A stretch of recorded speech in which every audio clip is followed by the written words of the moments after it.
અમૂલ્ય કુદરતી વારસો, જૈન ઉપાશ્રયો અને દત્તાત્રેય ભગવાનનો વાસ એટલે જૂનાગઢ અને ગિરનાર. જો કે અહીં સુધી પહોંચવા 10,000 પગથિયા ચડવા પડે છે. આધુનિક સમયમાં સ્થાનિકો અહીં રોપવે પ્રોજેક્ટના ઇંતજારમાં છે. ખુદ પ્રવાસન વિભાગ પણ રોપવેની જરૂરિયાત સમજી રહ્યું છે. પણ હવે જૂનાગઢમાં આ રોપવે થવાનો સમય પાકી ગયો છે. હાલમાં સેન્ટ્રલ એમ્પાવર્ડ કમિટીએ જૂનાગઢની મુલાકાત લીધા પછી તેનો રિપોર્ટ તૈયાર કરી અને ખાનગી અહેવાલ એમણે સુપ્રીમ કોર્ટમાં આપેલો છે. અને સુપ્રીમ કોર્ટમાં રિપોર્ટના આધારે જે કાંઈ નિર્ણયો આવે તેના આધારે આ રોપવે યોજના સાકાર થઈ શકશે. 200 ચોરસ કિલોમીટરમાં ફેલાયેલ ગિરનારની પર્વતમાળા આ વિસ્તારને 1980માં રિઝર્વ ફોરેસ્ટ જાહેર કરાયો હતો. જે બાદ રાજ્ય પ્રવાસન નિગમે વર્ષ 1983માં સ્થાનિક કલેક્ટરને ત્યાં રોપવે શરૂ કરવાની દરખાસ્ત મોકલી હતી.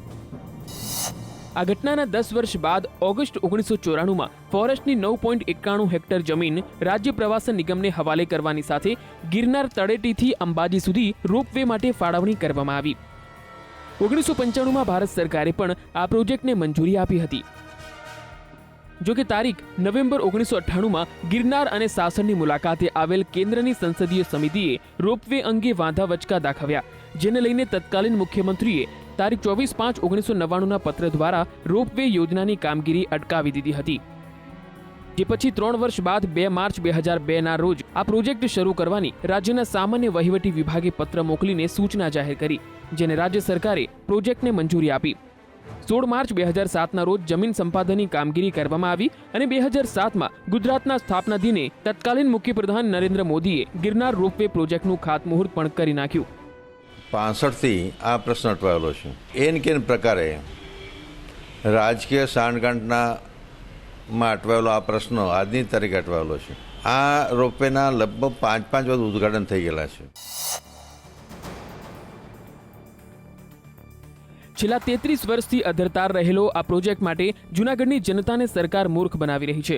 જૂનાગઢ જિલ્લાના 3 વખત વિભાજન બાદ હવે જૂનાગઢ પાસે માત્ર ને માત્ર ગિરનાર જ રહ્યો છે.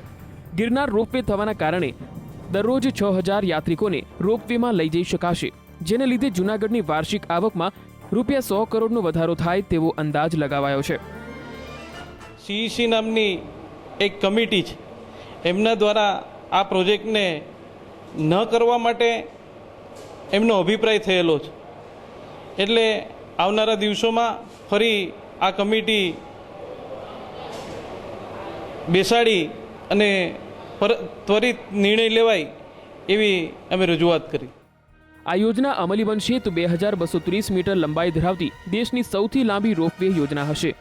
ખુશ્બુ ગુજરાત કી અંતર્ગત ગિરનાર દર્શનની જાહેરાત તો થઈ, પરંતુ ઉડન ખટોલાની આ સેવા સત્વરે શરૂ થાય તો લોકો જૂનાગઢ અને રાજ્ય પ્રવાસન માટે મહત્વપૂર્ણ સાબિત થશે. કેતન ઓઝા, સંદેશ ન્યૂઝ.